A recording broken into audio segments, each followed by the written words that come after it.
Chapter 7 of The Secret Garden. Recording by Karen Savage. The Secret Garden by Eliza Hodgson Burnett. Chapter 7. The Key to the Garden. 2 days after this, when Mary opened her eyes, she sat upright in bed immediately and called to Martha, "Look at the moor! Look at the moor!" The rainstorm had ended, and the grey mist and clouds had been swept away in the night by the wind. The wind itself had ceased, and a brilliant, deep blue sky arched high over the moorland. Never, never had Mary dreamed of a sky so blue. In India skies were hot and blazing. This was of a deep, cool blue, which almost seemed to sparkle like the waters of some lovely, bottomless lake. And here and there, high, high in the arched blueness, floated small clouds of snow-white fleece. The far-reaching world of the moor itself looked softly blue instead of gloomy purple-black or awful dreary grey. "Aye," said Martha with a cheerful grin, "the storm's over for a bit. It does like this at this time of the year. It goes off in a night like it was pretendin' it had never been here and never meant to come again. That's because the springtime's on its way. It's a long way off yet, but it's comin'." "I thought perhaps it always rained or looked dark in England," Mary said. "Eh, no," said Martha, sitting up on her heels among her black lead brushes. "Nowt o' the sort." "What does that mean?" asked Mary seriously. In India the natives spoke different dialects which only a few people understood, so she was not surprised when Martha used words she did not know. Martha laughed as she had done the first morning. "There now," she said, "I've talked broad Yorkshire again, like Mrs. Medlock said I mustn't. Nowt o' the sort means nothin' of the sort," slowly and carefully, "but it takes so long to say it. Yorkshire's the sunniest place on earth when it is sunny. I told thee tha'd like the moor after a bit. Just you wait till you see the gold-coloured gorse blossoms, and the blossoms on the broom, and the heather flowering, all purple bells, and hundreds of butterflies flutterin', and bees hummin', and skylarks soarin' up and singin'. You'll want to get out on it at sunrise and live out in it all day like Dickon does."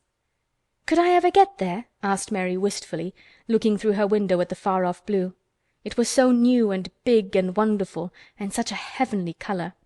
"I don't know," answered Martha. "Tha's never used thy legs since I was born, it seems to me. Tha couldn't walk 5 mile. It's 5 mile to our cottage." "I should like to see your cottage." Martha stared at her a moment curiously before she took up her polishing brush and began to rub the grate again.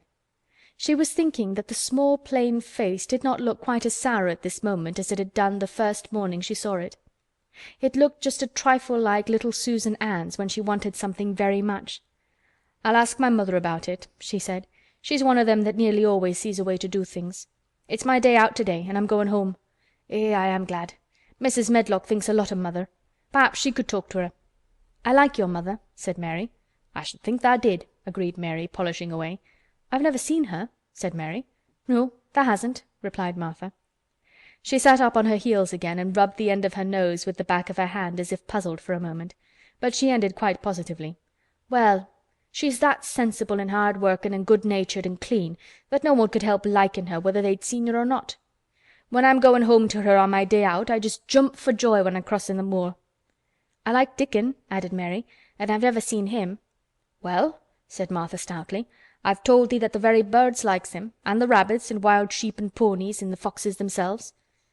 I wonder," staring at her reflectively, "what Dickon would think of thee." "He wouldn't like me," said Mary in her stiff, cold little way.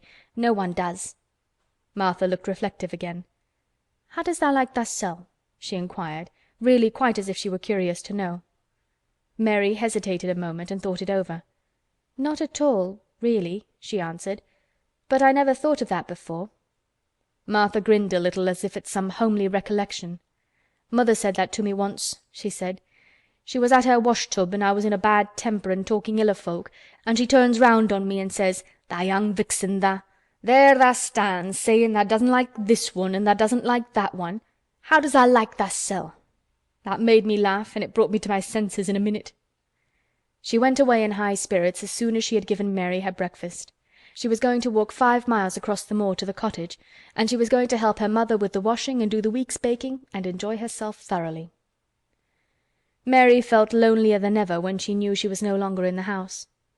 She went out into the garden as quickly as possible, and the first thing she did was to run round and round the fountain flower garden 10 times. She counted the times carefully, and when she had finished she felt in better spirits. The sunshine made the whole place look different. The high, deep blue sky arched over Misselthwaite as well as over the moor, and she kept lifting her face and looking up into it, trying to imagine what it would be like to lie down on one of the little snow-white clouds and float about. She went into the first kitchen garden and found Ben Weatherstaff working there with 2 other gardeners. The change in the weather seemed to have done him good. He spoke to her of his own accord. "Springtime's comin'," he said. "Cannot tha smell it?" Mary sniffed and thought she could. "I smell something nice and fresh and damp," she said. "That's the good rich earth," he answered, digging away. "It's in a good humor making ready to grow things. It's glad when plantin' time comes. It's dull in the winter when it's got nowt to do. In the flower gardens out there things will be stirrin' down below in the dark. The sun's warmin' 'em. You'll see bits o' green spikes stickin' out o' the black earth after a bit."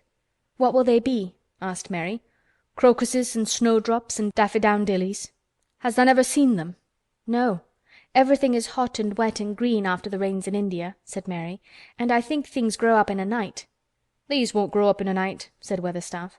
"Tha'll have to wait for 'em. They'll poke up a bit higher here and push out a spike more there, and uncurl a leaf this day and another that. You watch 'em." "I'm going to," answered Mary. Very soon she heard the soft rustling flight of wings again, and she knew at once that the robin had come again. He was very pert and lively, and hopped about so close to her feet and put his head on one side and looked at her so slyly that she asked Ben Weatherstaff a question. "Do you think he remembers me?" she said. "Remembers thee?" said Weatherstaff indignantly. "He knows every cabbage stump in the gardens, let alone the people. He's never seen a little wench here before, and he's bent on finding out all about thee. Tha's no need to try to hide anything from him." "Are things stirring down below in the dark in that garden where he lives?" Mary inquired. "What garden?" grunted Weatherstaff, becoming surly again. "The one where the old rose trees are." She could not help asking, because she wanted so much to know. "Are all the flowers dead, or do some of them come again in the summer? Are there ever any roses?" "Ask him," said Ben Weatherstaff, hunching his shoulders toward the robin. "He's the only one as knows. No one else has seen inside it for 10 year." 10 years was a long time, Mary thought. She had been born 10 years ago. She walked away slowly, thinking. She had begun to like the garden, just as she had begun to like the robin and Dickon and Martha's mother. She was beginning to like Martha too. That seemed a good many people to like, when you were not used to liking. She thought of the robin as one of the people. She went to her walk outside the long, ivy-covered wall over which she could see the tree-tops, and the second time she walked up and down the most interesting and exciting thing happened to her, and it was all through Ben Weatherstaff's robin. She heard a chirp and a twitter, and when she looked at the bare flower-bed on her left, there he was, hopping about and pretending to peck things out of the earth to persuade her that he had not followed her. But she knew he had followed her, and the surprise so filled her with delight that she almost trembled a little. "You do remember me!" she cried out. "You do! You're prettier than anything else in the world." She chirped and talked and coaxed, and he hopped and flirted his tail and twittered. It was as if he were talking. His red waistcoat was like satin, and he puffed his tiny breast out and was so fine and so grand and so pretty that it was really as if he was showing her how important and like a human person a robin could be. Mistress Mary forgot that she had ever been contrary in her life when he allowed her to draw closer and closer to him, and bend down and talk and try to make something like robin sounds. Oh, to think that he should actually let her come as near to him as that! He knew nothing in the world would make her put out her hand toward him or startled him in the least tiniest way. He knew it because he was a real person, only nicer than any other person in the world. She was so happy that she scarcely dared to breathe. The flower-bed was not quite bare. It was bare of flowers because the perennial plants had been cut down for their winter rest, but there were tall shrubs and low ones which grew together at the back of the bed, and as the robin hopped about under them she saw him hop over a small pile of freshly turned-up earth. He stopped on it to look for a worm. The earth had been turned up because a dog had been trying to dig up a mole, and he had scratched quite a deep hole.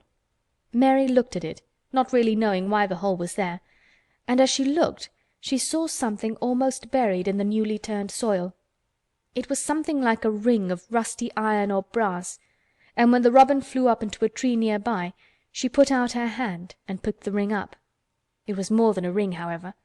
It was an old key which looked as if it had been buried a long time. Mistress Mary stood up and looked at it with an almost frightened face as it hung from her finger. "Perhaps it has been buried for 10 years," she said in a whisper. "Perhaps it is the key to the garden." Chapter 8